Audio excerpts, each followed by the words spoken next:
Hello everyone, मैं संध्या लोकरे फिर से एक नई कहानी के साथ। आज की कहानी का नाम है पिता की 3 बातें। एक माधव नाम का व्यापारी था। वो काजू और बादाम का बिजनेस करता था। उसका एक छोटा बेटा था, उसका नाम था भोला। खुशहाल परिवार था, पति पत्नी और एक बेटा। माधव अपने काजू और बादाम बेचने के लिए बाजार जाया करता था। एक दिन की बात है कि सुबह सुबह माधव काफ़ी थकान महसूस कर रहा था, तो वो काजू बादाम बेचने नहीं जा पाया। माधव का बेटा भोला बाहर खेल रहा था। वो जैसे ही घर आता है, पिताजी से पूछता है, पिताजी आज आप बाजार नहीं गए? तो माधव बोलता है, हाँ बेटा, आज मेरी तबीयत ठीक नहीं है, इसलिए मैं बाजार नहीं जा पाऊंगा। तब भोला बोलता है कि क्या पिताजी, मैं आपकी जगह ये काजू बादाम बेच कर आ जाऊं? पिताजी बोलते, नहीं, तुम बहुत छोटे हो, तुम ये काजू बादाम नहीं बेच पाओगे। उसने बोला, अरे पिताजी, मेरा नाम भोला है, पर मैं भोला नहीं हूँ। मैं आराम से चला जाऊँगा और ये सारे काजू बादाम बेचकर आ जाऊँगा। पिताजी मना करते हैं। अंदर जो भोला की माँ थी, काम कर रही होती, वो भी बाहर आ जाती हैं। वो भी मना करती, नहीं नहीं भोला, अभी तुम बहुत छोटे हो, अभी नहीं जाओगे, तुम बड़े हो जाओ तब जाना। पर भोला तो किसी की बात नहीं मानता है।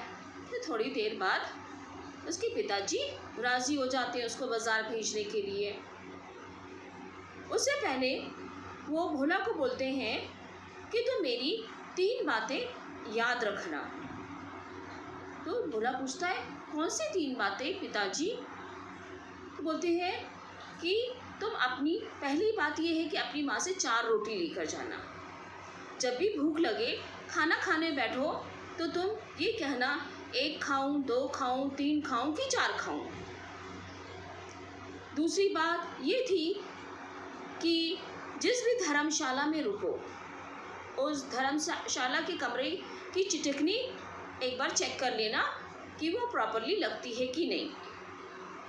अगर उसकी चिटकनी नहीं लगती है तो दूसरे धर्मशाला में चले जाना।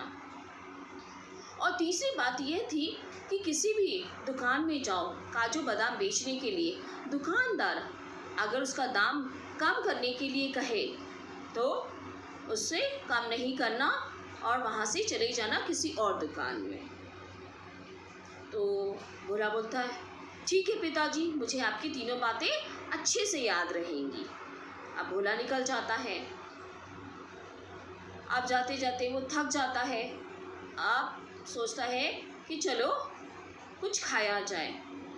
पर भोला ये नहीं जानता था कि कुछ चोर जो हैं उसका पीछा कर रहे हैं। तो भोला एक जगह जाकर रुक जाता है। चोर सोचते हैं उसकी पोटली में तो सोना चांदी भरा है, उसको लूट लेंगे। अब भोला जैसे ही खाना खाने बैठता है, उसे अपने पिताजी की पहली बात याद आ जाती है। रोटी निकालता है और कहता है, 1 खाऊं, 2 खाऊं, 3 खाऊं कि 4 खाऊं। चोर समझते हैं कि अरे पापा, ये तो कोई भूत है, ये हमको खाने की बात कर रहा है। तो चोर वहाँ से भाग जाते हैं। फिर भोला आराम से खाना वाना खाता है और वापस बाजार के लिए निकल जाता है। अब क्या होता है कि बाज़ार पहुँचते पहुँचते शाम हो जाती है। तो उस शाम तो वो कुछ बेच नहीं पाता है, तो एक धर्मशाला ढूंढता है। अब धर्मशाला वाला जो आदमी था ना, वो तो 1 नंबर का चोर था। उसने सोचा कि अब मैं इस भोला के जो सारे पैसे वैसे सब चोरी कर लूँगा। तो भोला को बोलता है, आ जाओ मेरी धर्मशाला में, कमरा फ्री में है। भोला उसका कमरा चेक करता है, जाके देखता है इसमें चिटकनी तो है ही नहीं। तो भोला दूसरी धर्मशाला में चला जाता है। अब अगले दिन सुबह फिर वो जाता है एक दुकान, वहाँ पे अपने काजू बादाम बेचता है। दुकानदार दाम कम करने के लिए बोलता है, तो बोलता नहीं, मैं पिताजी से पूछ कर आता हूँ। फिर वो जैसे ही जाने लगता है, दुकानदार समझ जाता है कि नहीं, मतलब इसके पिताजी भी इसके साथ है, तो मैं इसके साथ कोई धोखेबाजी नहीं कर सकता हूँ।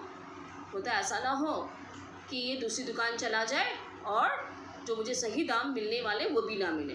तो वो भोला को बुलाता है और उससे सारे काजू बादाम खरीद लेता है। अब भोला तो बहुत खुश होता है कि वाह, मैंने काजू बादाम बेच दिए और अच्छे पैसे भी मिल गए। भोला खुशी खुशी घर आता है और अपने माता पिता को सारी बातें बता देता है और पैसे भी देता है। माँ बाप बहुत खुश होते हैं।